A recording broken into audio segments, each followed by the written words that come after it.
Welcome back to the Name Shifter Den.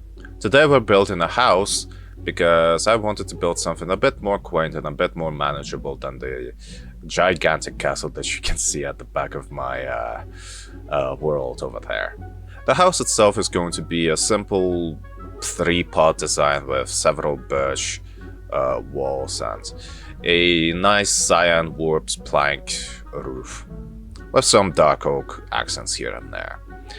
The reason as to why I wanted to do this is because I am in the process of getting acquainted with an entirely new workplace and wanted to do something manageable while I manage the growing pains of getting accustomed to my new workplace.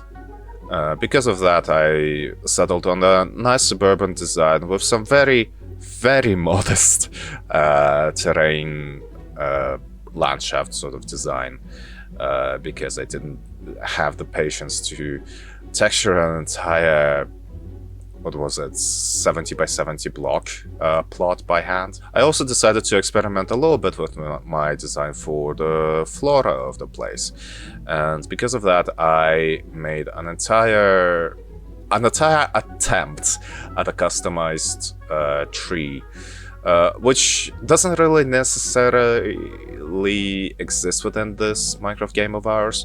I basically went on to Google and randomly generated myself a tree species, and it came up with this thing. Eric, put the screenshot of the common hackberry on the screen. Yeah, that's what it gave me, and that's what I tried to build. One of the downsides of being a Minecraft YouTuber, and just being a YouTuber in general, I don't go out and I don't touch grass. I forget what trees look like, so I hope that you can forgive my amateurish attempt at the common hackberry. I feel like there is going to be quite a few people who are very unhappy at my representation of the tree in question. Hopefully you will forgive this mortal sin.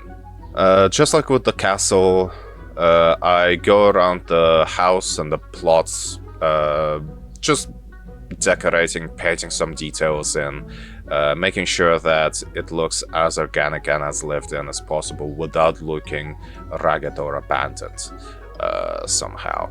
I introduced a bunch of extra flora via the utilization of both regular flowers, such as the lily of the valley, and also some of the custom ones, such as using stuff like coral fans placed on the ground. I feel like, to me at the very least, those look the most like actual flower gardens. I created a bunch of miscellaneous different details, such as chairs on the front of the porch, the tire swing on the tree, some like miscellaneous stuff.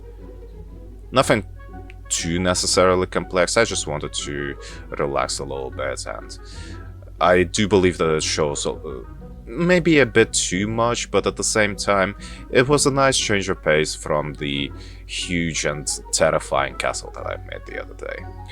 I also decided to make a couple of very small interior decorations, such as a nice bookshelf, some experimental stuff when it comes to the walls and the ceilings of the house.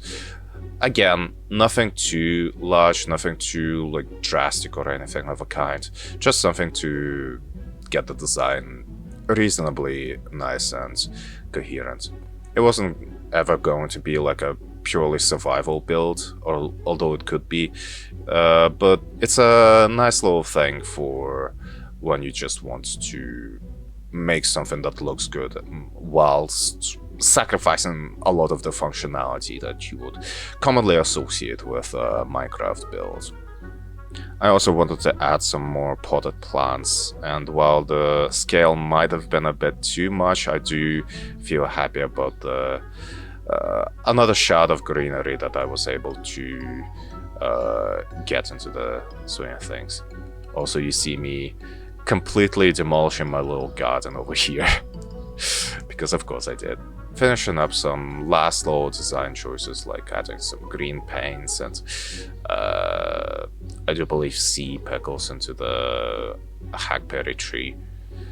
I do believe that this is one of the nicer, more quaint, more tame, but also ultimately cuter and more cozy houses that I've got made in the recent times.